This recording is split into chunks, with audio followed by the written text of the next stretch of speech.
Путешествие создано не только для того, чтобы ты физически перемещался куда-то. Касается и музыки тоже.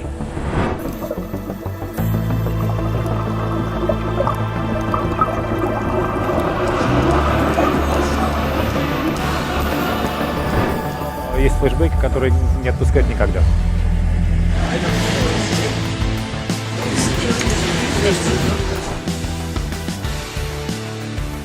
Привет, мы команда «Настрой». Мы снимаем видео, путешествуем и любим хорошую музыку. И мы подготовили для вас нечто такое, что объединит в себе все эти 3 пункта. Звуки с края земли – это точка пересечения времени, пространства и саундтрека. Города наполнены музыкой. Здесь рождаются уникальные симфонии и вершится история песен, музыкантов, жанров. Неформатный путеводитель по городу или стране от наших музыкантов. Слушайте, смотрите и участвуйте. Звуки с края земли. Наверное, у каждого путешественника есть свои избранные места, куда возвращаешься из года в год и уверен, что знаешь об этом городе или острове абсолютно все.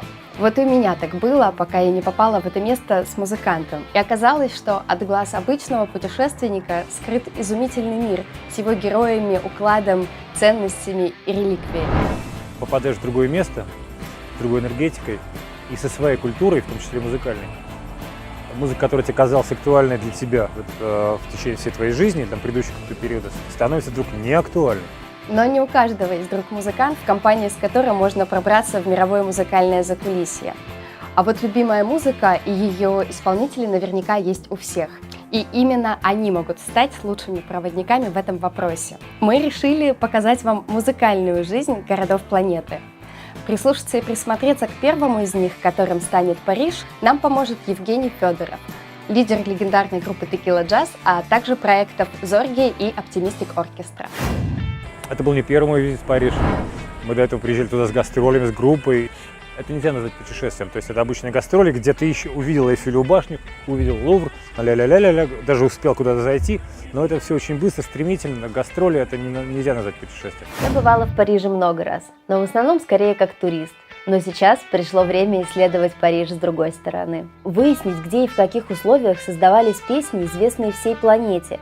Какой отпечаток оставила музыка в жизни города. Пройтись по знаковым местам и узнать, намного ли проще путь к славе у местных музыкантов. Одно из тех мест на карте мира, где играют все самые крутые музыканты мира. Когда я первый раз самостоятельно выехал в Париж, я увидел его со стороны дна. Не было вообще денег никаких. Я взял у друга акустическую гитару и пошел играть на улице. Начал петь, и тут же ко мне подошел чернокожий человек и сказал: «Дай гитару». «Я тебе не отдам, она не моя». Окей, тогда пошли с нами. Я был единственный белокожий музыкант в этом составе, потому что нас было примерно человек 8. И так вот мы отлично существовали довольно долгое время. В сентябре у нас наметилась съемка клипа в этом городе, и мы решили не упускать такую возможность и снять заодно и первый выпуск проекта, которым горим уже очень давно. Идея предложить участие Жене Федорову пришла спонтанно, но оказалось, что этот город уже успел повлиять на его творческий путь. Знаете, я столько лет там не был, я там был очень давно последний раз. Мне очень интересно вернуться, чтобы сравнить мои ощущения вот тогдашние с сегодняшними. Может найти того самого Мустика, может эти ребята, которые носили мне пиво маленькие, теперь выросли больших гангстеров. Если что, помогут мне на улице, скажут: этот чувак, мы его знаем. Он из России, он играл с нами на гитаре в 93-м году. Вдохновляет, не правда ли? Мы сразу же поняли, что путешествие с Женей будет увлекательным и вдохновляющим не только для его поклонников, но и для всех зрителей. Мы хотим снять интересный и красивый проект, который поможет по-новому взглянуть на мир, построить необычные маршруты путешествий и получше узнать людей, чья музыка сопровождает нас по жизни. И это произойдет, мы знаем точно, благодаря вашему участию. Наши вознаграждения заряжены на незабываемые путешествия, а также прокачку будущих музыкальных героев нашей страны. Поддержите наш замысел, и мы обязательно раскроем ваши чакры. И мы обязательно расширим ваши музыкальные горизонты. И сделаем это с удовольствием и благодарностью.